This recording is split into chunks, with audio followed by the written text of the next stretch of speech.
is the Legend series. So the first book's just called Legend. I don't think I've really enjoyed a book as much as I have before I read this back in middle school. I fell in love with this series. I don't know why. I really enjoyed it. So, let's go ahead and get started. It starts off with the first mission. But the biggest thing that doesn't compute for me is this. Day has never killed anyone before. That's another reason why I don't think he's connected to the Patriots. In one of his past crimes, he crept into a quarantine zone by tying up a street policeman. The policeman didn't have a scratch on him except a black eye. Another time, he broke into a bank vault but left the 4 security guards at its back entrance untouched. Although a bit stupefied. If I mispronounce words, I'm so sorry. He once torched a whole squadron of fighter jets on an empty airfield in the middle of the night, and has on 2 occasions grounded airships by crippling their engines. He once vandalized the side of a military building. He's stolen money, food, and goods. But he doesn't set roadside bombs. He doesn't shoot soldiers. He doesn't attempt assassinations. He doesn't kill. So why Matthias? Day could have made his escape without killing him. Did they hold some sort of grudge? Had my brother done something to him in the past? It can have been accidental. It couldn't have been accidental. That knife went straight through Matthias's heart. Straight through his intelligent, stupid, stubborn, unprotective heart. Overprotective heart. Day's exploits used to fascinate me, but now he is my matched enemy, my target, my first mission. And that's how it starts. It's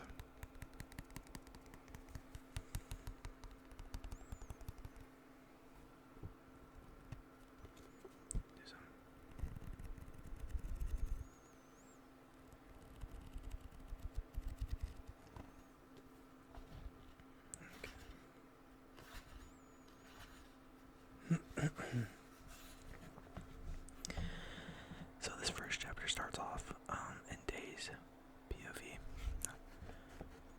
Okay, here we go. My mother thinks I'm dead. Obviously I'm not dead, but it's safer for her to think so. At least twice a month I see my wanted poster flashed on the Jumbotron scattered throughout downtown Los Angeles. It looks out of place up there. Most of the pictures on the screens are happy things. Smiling children standing under a bright blue sky, tourists posing before the Golden Gate ruins, Republic commercials in neon colors. There's also anti-colonies propaganda. The colonies want our land. The ads declare they want what they don't have. Don't let them conquer your homes. Support the cause. Then there's my criminal report. It lights up the Jumbotrons in all its multicolored glory. It says, wanted by the Republic, file number 462178-3233. Day. Wanted for assault, arson, theft, destruction of military property, and hindering the war effort. 200,000 Republic notes for information leading to arrest.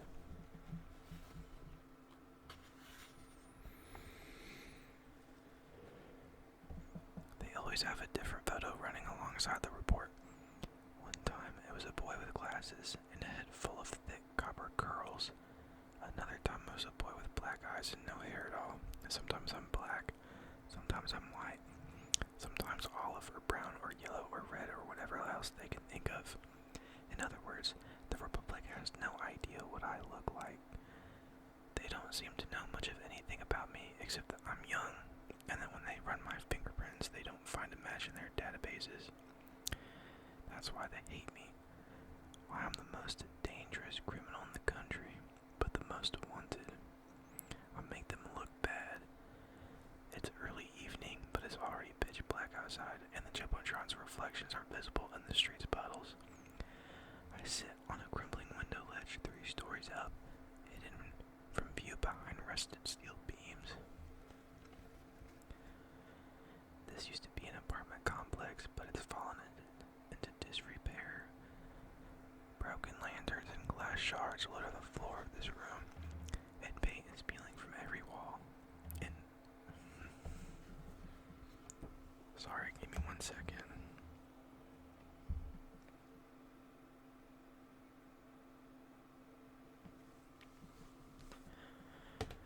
Sorry about that.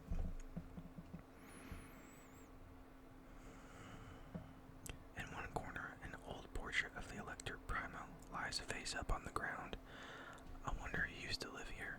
No one's cracked enough to let their portrait of the Elector sit disregarded on the floor like that. My hair, as usual, is tucked inside an old newsboy cap. My eyes are fixed on the small 1-story house across the road. My hands fiddle with the pendant tied around my neck. Tess leans against the room's other window, watching me closely. I'm restless tonight, and as always, she can sense it. The plague has hit the lake sector hard. In the glow of Jumbotrons, Tess and I can see the soldiers at the end of the street as they inspect each other. Their black capes shiny and worn loose in the heat. Each of them wears a gas mask. Sometimes when they emerge, they mark a house by painting a big red X on the front door. No one enters or leaves the home after that, at least not when anyone's looking. Still don't see them, Tess whispers. Shadows conceal her expression. In an attempt to distract myself, I'm piecing together a makeshift slingshot of old PVC pipes. They haven't eaten dinner. They haven't sat down by the table in hours. I shift and stretch out my bad knee. Maybe they're not home. I shoot Tess an irritated glance. She's trying to console me, but I am not in the mood. A lamp's lit. Look at those candles. Mom would never waste candles if no one was home. Tess moves closer. We should leave the city for a couple weeks yet. She tries to keep her voice calm, but the fear is there. Soon, a plague will have blown through, and you can come back and visit. We have more than enough money for 2 train tickets. I shake my head. 1 night a week, remember? Just let me check up on them 1 night a week. Yeah, you've been coming here every night this week. I just want to make sure they're okay. What if you get sick? I'll take my chances, and you didn't have to come with me. You could have waited for me back in Alta. Already some drama going on here.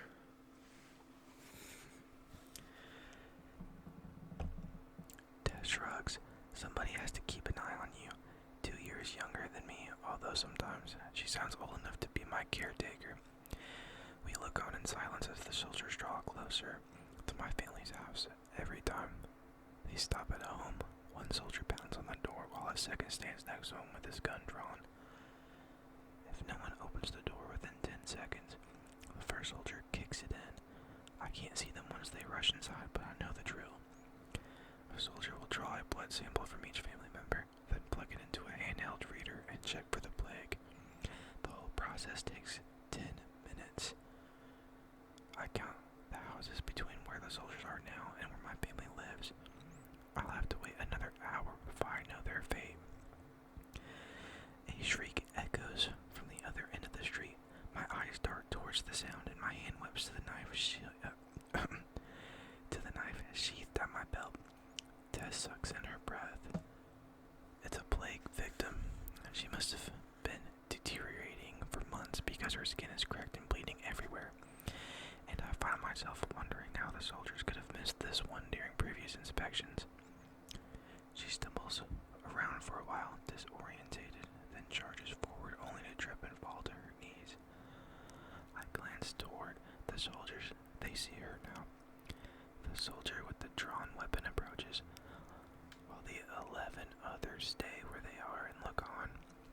One plague victim isn't much of a threat. The soldier lifts his gun and aims. A volley of sparks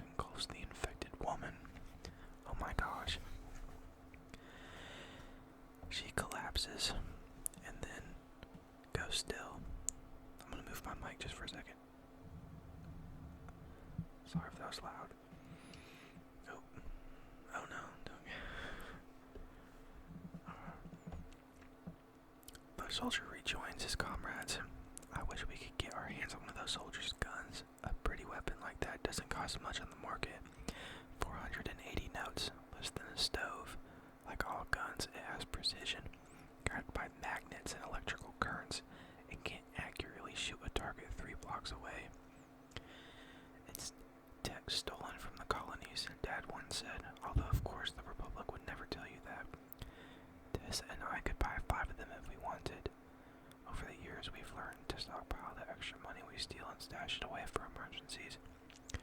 But the real problem with having a gun isn't the expense. It's that it's so easy to track back to you.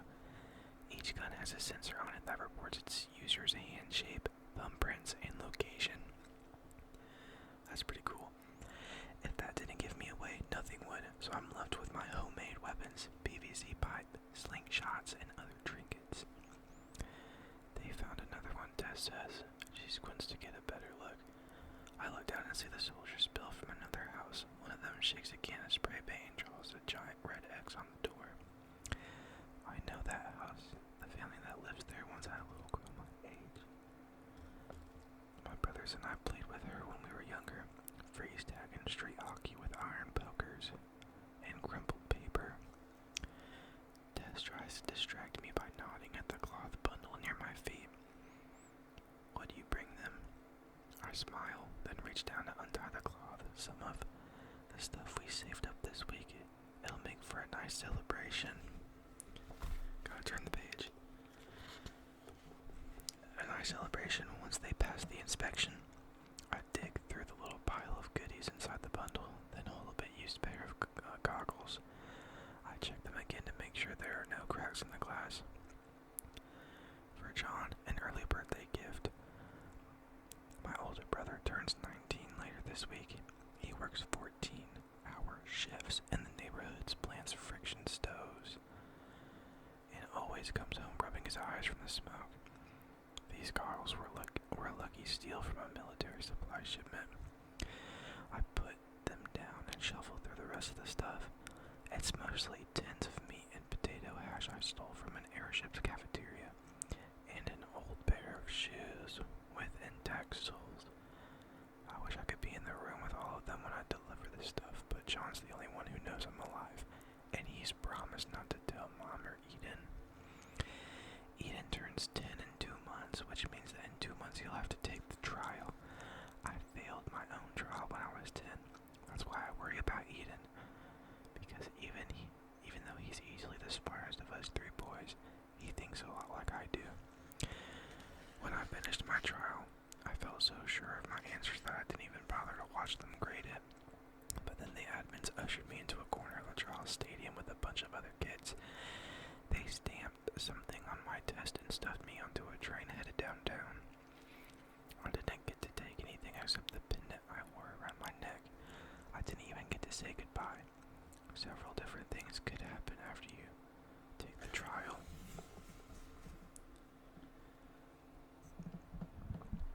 You get a perfect score, 1,500 points. No one's ever gotten this. Well, except for some kids a few years ago who the military made a gaudy fuss over. Who knows what happens to someone with a score that high? Probably lots of money and power, yeah.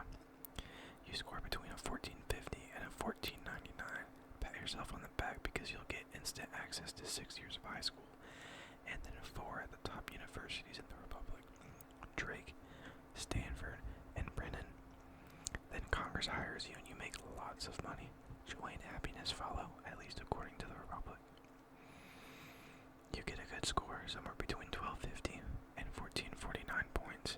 You get to continue on to high school, and then you're assigned to college. Not bad. You squeak by with a score between 1,000 and 1249. Congress bars you from high school. You join the poor, like my family. You'll probably either drown while working the water turbines or get steamed to death in the power plants. You fail. It's It's almost always the slum sector kids who fail. If you're in this unlucky category, the Republic sends officials to your family's home. They make your parents sign a contract giving the government full custody over you. They say that you've been sent away to the Republic's labor camps and that your family will not see you again. Your parents have to nod and agree. A few even celebrate because the Republic gives them 1,000 notes as a condolence gift. Money and one less mouth to feed. What a thoughtful government.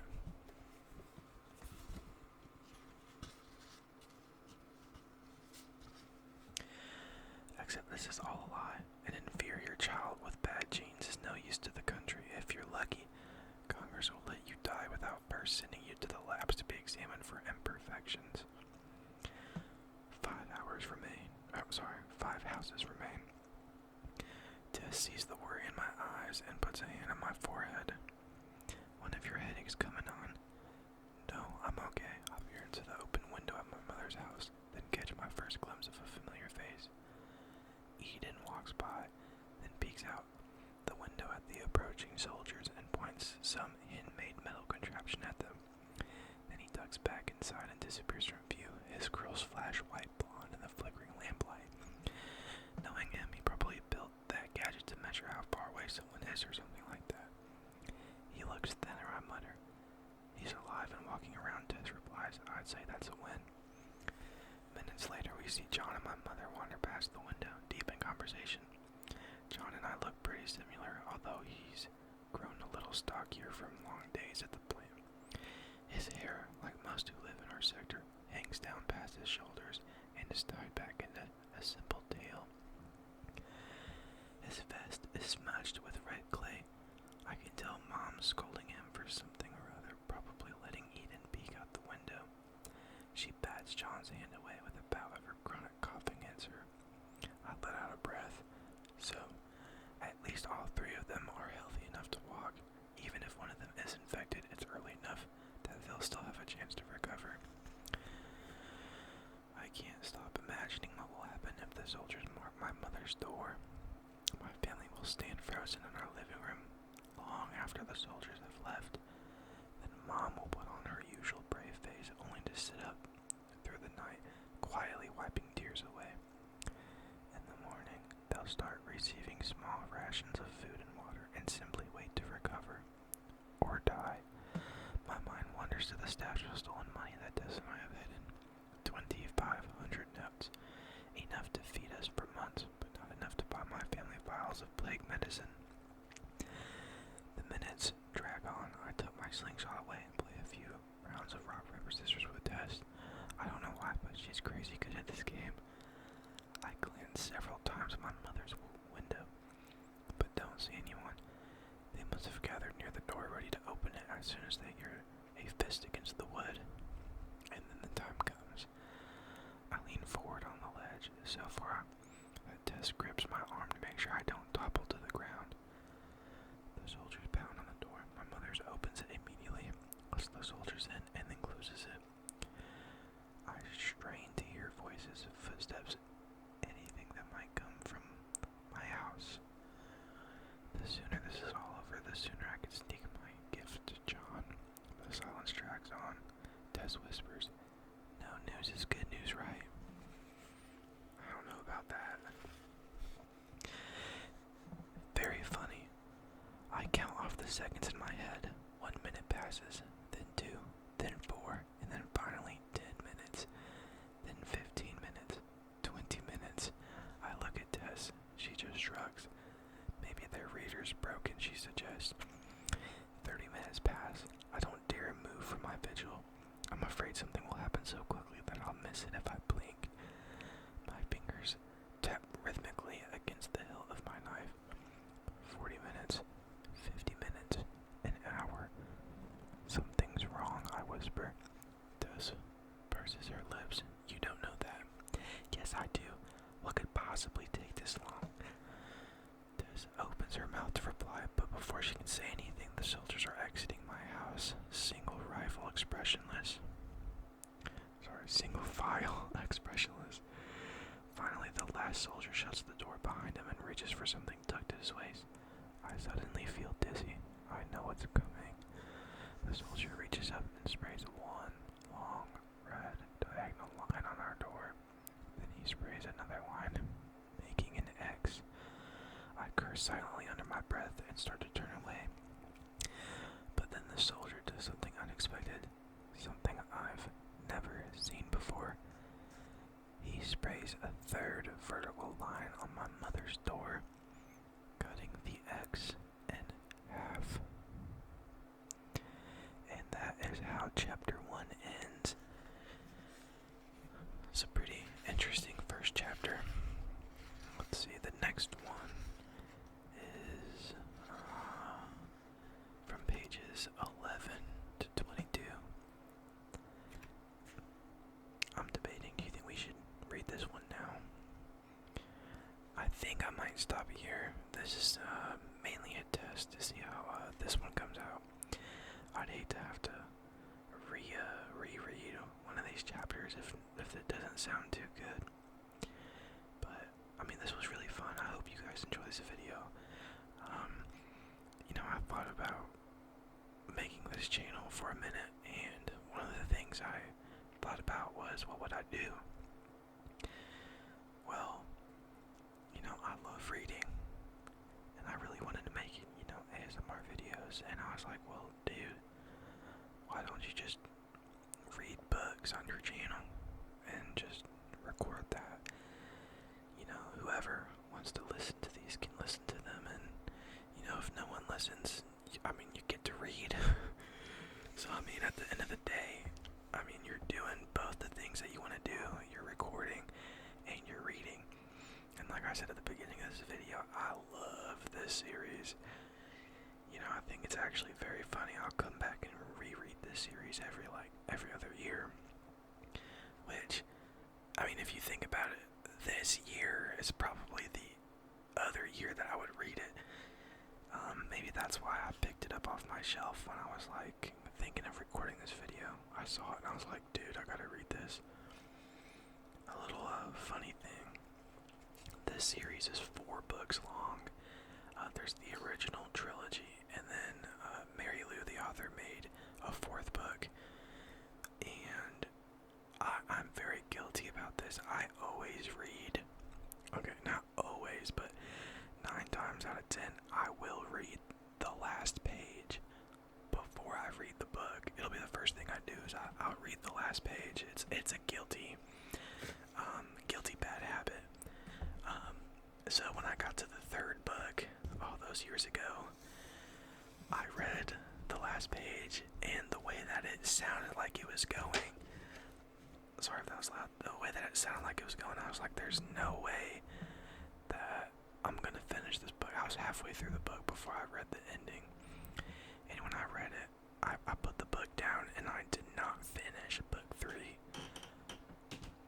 I'm sorry if you could hear noise upstairs. I did not finish book 3 until she released book 4, because I was like, I am not letting this series end like that. And when I went on Amazon and I was looking for books to read, and I'm more of a fantasy reader, not really a young adult reader, but I was like, I wonder if Mary Lou's made any other books, and I searched up her name, and I saw that she was releasing that 4th book, and I was like, no way. I said, I have to reread all these books over again so I could be ready for this 4th book, because now that I knew that there was going to be another book that revolved mainly with the same characters, I said, I have to read this. I have to read this book. I have to finish this 3rd book. And when I was, when I finished book 3, I thought to myself, I was like, that I'm glad that I stopped when I did before I knew there was going to be a 4th book. I'm not going to spoil anything. Maybe one day we'll get to book 3. But man, I was so glad that I waited until I for sure had the 4th book with me. Man, it was crazy. It was crazy. I was so happy. I love this series so much. But But anyway, I'm gonna go ahead and go. If you guys like this video, just let me know. Give me a thumbs up. Don't be afraid to leave any comments. Don't be afraid to dislike this video either. I'm always ready for constructive criticism. But like I said before, I've always wanted to make ASMR videos, and reading books is one of my favorite hobbies. I think they go hand in hand. If you find this book, boring, what better to put you to sleep than a boring book? Or, some random dude whispering in your ear about this random book. I mean, I feel like they just go hand in hand. But anyway, I hope that y'all enjoy the rest of your evening. And if this relaxed you, I could not be happier. But I hope that y'all enjoy the rest of your day. And I will see y'all